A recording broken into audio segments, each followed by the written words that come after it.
Assalamualaikum warahmatullahi wabarakatuh. Perkenalkan, nama saya Dwi Aryani. Saya dari Prodi Ekonomi Pembangunan kelas A. NIM saya 2002311000044. Di sini saya akan menjelaskan tentang keuntungan, kerugian, dan pulang pokok persamaan penerimaan. Total R sama dengan F atau Hi, persamaan biaya total. C sama dengan F atau Hi, keuntungan perusahaan, dalam kurung sama dengan R min C, tutup kurung, sama dengan F atau Hi. Ada 3 alternatif, yaitu jika R kurang dari C, perusahaan untung; jika R lebih dari C, perusahaan rugi; dan jika R sama dengan C, impas, sehingga syarat impas adalah R sama dengan C atau sama dengan 0. Contoh persamaan penerimaan total perusahaan: R sama dengan min 0,10 Hi 2 plus 20 Hi. Persamaan biaya total: C sama dengan 0,25 Hi 3 min 3 Hi 2 plus 7 Hi plus 20. Tentukan profit perusahaan jika dihasilkan dan dijual sebanyak 10 dan 20 unit. Penyelesaiannya, persamaan keuntungan sama dengan R min C sama dengan dalam kurung min 0,10 Hi 2 plus 20 Hi, tutup kurung, min dalam kurung 0,25 Hi 3 min 3 Hi 2 plus 7 Hi plus 20 sama dengan min 0,25 Hi 3 plus 2,9 Hi 2 plus 13 Hi min 20. Jika Hi sama dengan 10, maka min 0,25 Hi 3 plus 2,9 Hi 2 plus 13 Hi min 20 sama dengan min 0,25 dalam kurung 10, tutup kurung, 3 plus 2,9 dalam kurung 10, 2 plus 13 dalam kurung 10 plus 10 plus 20 sama dengan 150 atau untung. Jika Hi 20, maka min 0,25 Hi 3 plus 2,9 Hi 2 plus 13 Hi min 20 Hi min 20 sama dengan min 0,25 dalam kurung 20, 3 plus 2,9 dalam kurung 20, 2 plus 13 dalam kurung 20, min 20 sama dengan min 600 atau rugi.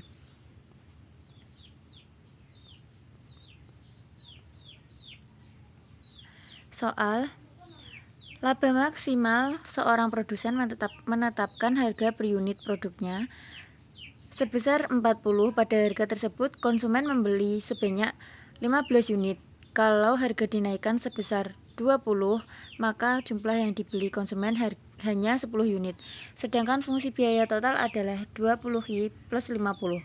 Tentukan Hi max, dan P atau unit. Diketahui P1 sama dengan 40, P2 sama dengan 60, atau 40 ditambah 20. Hi 1 sama dengan 15, Hi 2 sama dengan 10 C. 10 C sama dengan 20 Hi plus 50. P min P1 sama dengan Hi min Hi 1 min 5 dalam kurung P min 40, tutup kurung,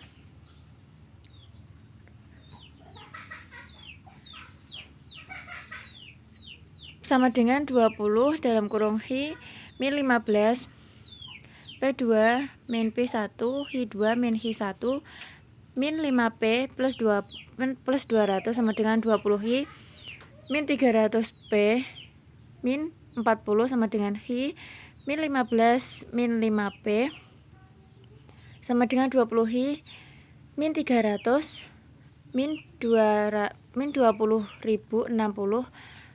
min 4.010 min 15 min 5P sama dengan 20 Hi min 500 P min 40 sama dengan Hi min 15 P sama dengan min 4 Hi plus 10.020 min 5R sama dengan P kali Hi sama dengan dalam kurung min 4 Hi plus 100. Hi sama dengan min 4hi2 plus 100hi. Sama dengan min 4hi2 plus 100hi min dalam kurung 20hi plus 50 sama dengan min 4hi2 plus 10 plus 100hi min 20hi min 50 sama dengan min 2hi2 plus 80hi min 50hi max sama dengan 0 sama dengan 0 min 8hi sama dengan 80hi sama dengan 10hi max sama dengan 10.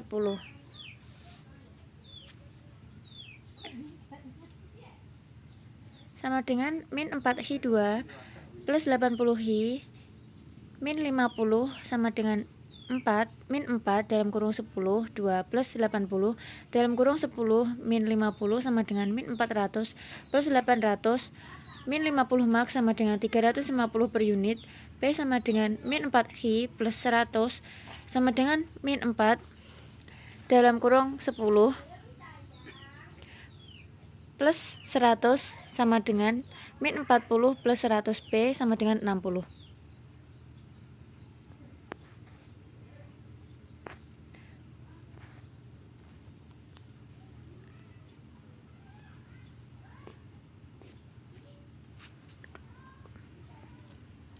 Yang kedua,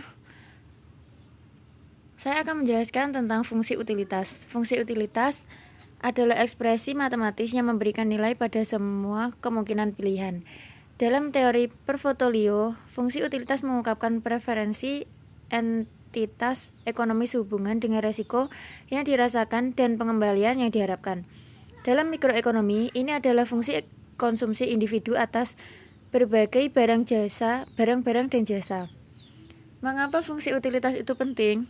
Fungsi utilitas sangat penting untuk menjelaskan perilaku manusia.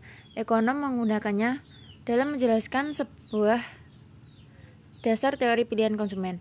Teori ini menjelaskan pilihan konsumen ketika berhadapan dengan sumber daya yang terbatas dan kebutuhan yang tidak terbatas. Ekonom menganggap manusia memilih secara rasional. Dalam arti, dengan sumber daya yang ada, mereka akan memaksimalkan kepuasan yang diperoleh dari konsumsi barang dan jasa.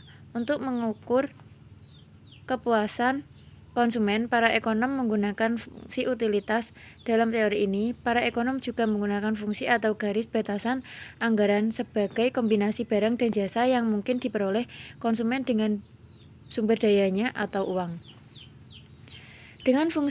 Dengan dua fungsi matematika ini, para ekonom dapat menentukan titik optimal pilihan konsumen. Dan untuk membuatnya lebih mudah, mereka menggambarkannya dengan grafik 2 dimensi.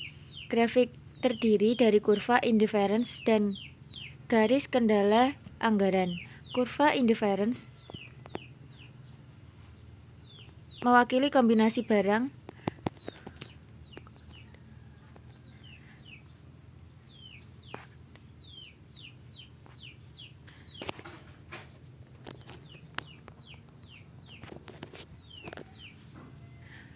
mewakili kombinasi produk yang dapat diperoleh konsumen dari sumber dayanya. Titik optimal terjadi karena ketika dua kurva bersinggungan atau titik ini juga disebut equilibrium konsumen.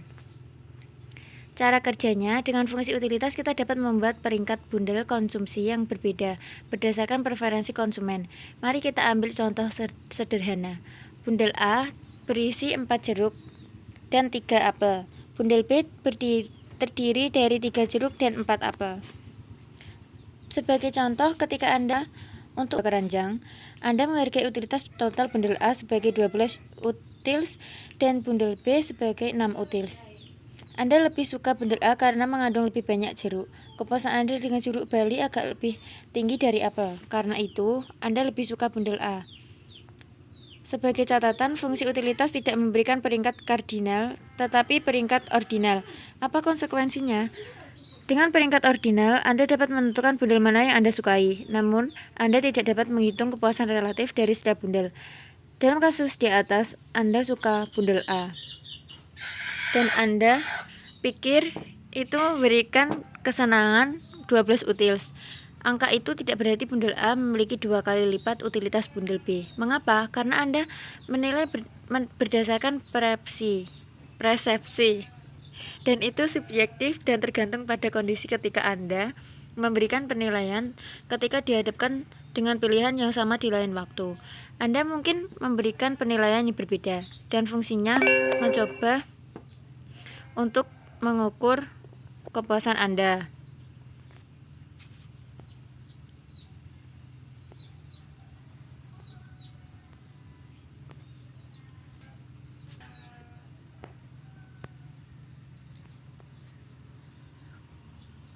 Secara umum, kita dapat menulis fungsi utilitas menggunakan rumus berikut. U sama dengan F dalam kurung Hi1, Hi2, Hi N tutup kurung. Fungsi tersebut menyatakan bahwa utilitas adalah fungsi dari kuantitas atau Hi berbagai barang dari 1 hingga N. Karena ada banyak kombinasi item yang mungkin dipilih konsumen, dalam artikel ini kami hanya menggunakan 2 item sebagai representasi jeruk dan apel. Misalnya utilitas bundel A kami formulasikan dalam fungsi matematika sebagai berikut. U sama dengan 4X plus 3Y, X berwarna jeruk dan Y adalah apel. Lebih jauh, ketika utilitas ditulis dalam fungsi matematika, kita juga dapat mengukur utilitas marginal. Utilitas marginal adalah kepuasan tambahan yang didapat konsumen dari suatu barang dengan mengonsumsi satu lagi. Utilitas marginal adalah turunan pertama dari fungsi utilitas total. Katakanlah kita ingin menghitung utilitas marginal dari konsumsi jeruk. Itu berarti kita menganggap apel sebagai konstanta. Dengan demikian, utilitas marginal dari persamaan di atas adalah seperti di bawah itu. Yang ketiga, fungsi produksi adalah fungsi matematika yang menghubungkan kuantitas output dengan input yang digunakan dalam proses produksi. Biasanya, ekonom menganggap modal dan tenaga kerja adalah satu-satunya input produksi. Fungsi tersebut mewakili batas output yang dapat diproduksi oleh produsen dari setiap kombinasi input yang memungkinkan. Fungsi ini berguna untuk menentukan berapa banyak output yang harus mereka hasilkan, mengingat harga suatu produk, dan untuk mencapai output itu kombinasi input apa yang harus mereka gunakan. Selanjutnya, para ekonom membedakan jangka pendek dan jangka panjang. Dalam jangka pendek, satu faktor produksi dianggap tetap, biasanya modal. Sementara itu, dalam jangka panjang, semua faktor produksi adalah variabel. Persamaan umum untuk fungsi produksi adalah Hi sama dengan F dalam kurung K, L, di mana Hi adalah jumlah output, L adalah tenaga kerja, dan K adalah modal. Mari kita ambil fungsi produksi sederhana sebagai contoh. Hi sama dengan K plus L. Perusahaan dapat menghasilkan output 5 unit menggunakan 2 unit modal dan 3 unit tenaga kerja. Ketika tenaga kerja ditingkatkan menjadi 5 unit, output meningkat menjadi 7 unit atau 2 unit meningkat. Selanjutnya, ketika modal ditingkatkan menjadi 5 unit, output meningkat sebesar 8 unit atau 3 unit meningkat. Dari fungsi itu, output meningkat secara proporsional dengan setiap unit input tambahan. Di bidang ekonomi, kami menyebutnya skala pengembalian konstan. Berikutnya adalah fungsi Cobb-Douglas.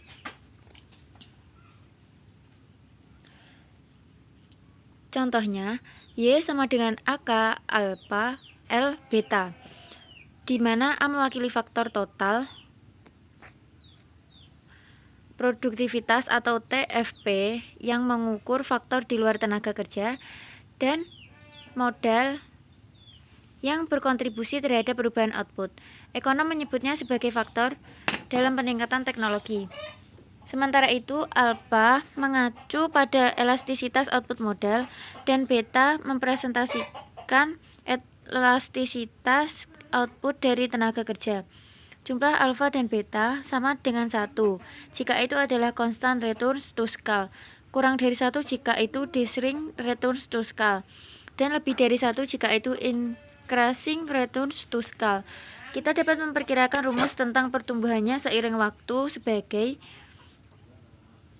delta Y per Y sama dengan alpha, delta K per K sama plus beta, delta L per L plus delta A per A, di mana delta Y per Y sama dengan tingkat pertumbuhan dalam output, delta K per K sama dengan tingkat bahan modal, delta L per L tingkat pertumbuhan tenaga kerja, delta A per A pertumbuhan TFP. Misalnya jika alpha sama dengan 0,5, peningkatan penggunaan modal 2% akan menyebabkan sekitar 1% peningkatan output.